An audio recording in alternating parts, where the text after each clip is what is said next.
तो crown disease में ध्यान रखो, कुछ आहार में जो है ना विशेष प्रयोग करो,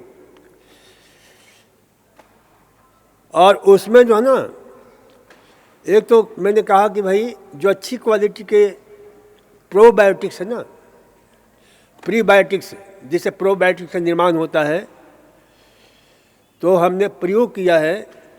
जैसे कैरेट है, बीटरूट है, इनको उबाल करके, और ये क्या बोलते हैं, ब्रोकली,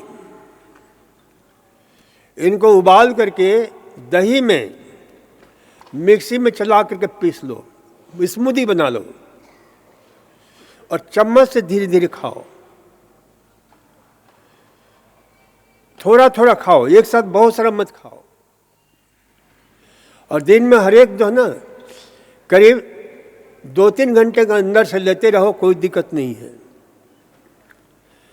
तो ये बहुत अच्छा, क्योंकि उसमें क्या डाल दिया हमने, प्रीबायोटिक्स, चुकंदर, ब्रोकली एंड ये। अब ब्रोकली में क्या है, 2-3 प्रभाव होता है।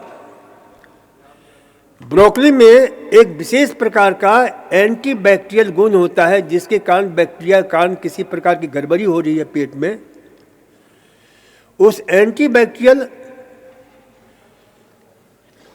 गुण कहाँ से आता है, तो उसमें विशेष प्रकार का एक तत्व होता है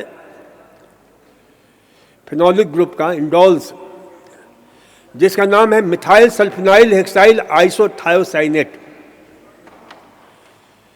ये मिथाइल सल्फोनाइल हेक्साइल आइसोथायोसाइनेट उन बैक्टीरियाओं के लिए यमदूत का काम करता है, और यमदूत का ही काम नहीं करता है, बल्कि आपके प्रोबायोटिक्स के निर्माण में सहायता भी करता है। कई लाभ मिलते हैं। उसी प्रकार कैरेट है। अब ये क्या है, भरपूर पोषण है, ये शक्ति है। अब कैरेट में एक नहीं 9 प्रकार के ऐसे तत्व होते हैं जो आपके इम्यूनोलॉजिकल प्रोसेस को शक्तिशाली बनाते हैं। क्योंकि जैसे जैसे पेट की रोग ये बढ़ता है ना, आपका इम्यून सिस्टम कमजोर होता चला जाता है। तो उस इम्यून सिस्टम को शक्तिशाली बनाने के लिए आपके गाजर में, चुकंदर में बहुत सारे क्या है, फ्लॉन्स है, फ्लेवनॉल्स है। तो देखो, अनाज में ऐसे रोगियों को क्या खाना चाहिए, मैंने क्या बताया, जौ, जई, उसका रोटी नहीं, उसका दलिया बनाकर खाओ, सबसे बढ़िया है। दलिया सबसे दी बेस्ट होता है, ध्यान रखो। क्योंकि रोटी बनाकर खाओगे तो इतना रोटेशन होता है आटे की कि बहुत सारे नष्ट हो जाते हैं। दलिया को सिर्फ क्रैक यानी तोड़ा जाता है तो बहुत सारे बचत हो जाती है। इसलिए दलिया हमेशा बेटर होता है रोटी की अपेक्षा। तो इसका ध्यान रखो। और एक चीज हमने बताई थी, क्या बताई थी याद है, पत्ता गोभी का रस।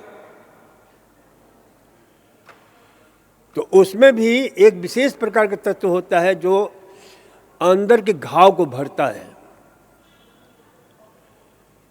तो पत्ता गोभी को जो है ना, रस निकाल करके, पत्ता गोभी और गाजर का रस, उसमें थोड़ा सा पानी मिला दो और धीरे धीरे पियो।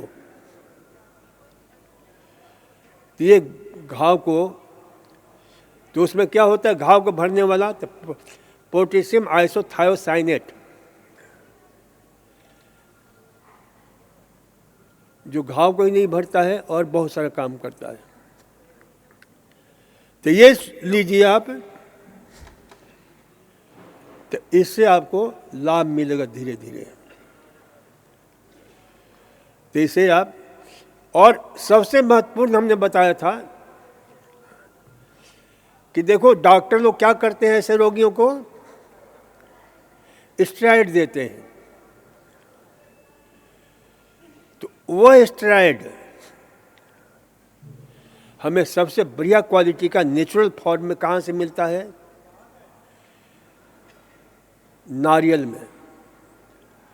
तो नारियल का पानी पियो 1-2-3 बार, और साथ ही साथ उसका जो मुख्य मलाई होता है ना, उसको खाया करो, क्योंकि मलाई नेचुरल स्टेरॉइड का जो ना भंडार है। इसलिए नारियल का पानी पीते हो तो नारियल पानी पी लेते हो, उसको फेंकवा देते हो, उसमें से मलाई निकाल कर ज़्यादा वो उपयोगी होगा बशर्ते उस पानी की अपेक्षा।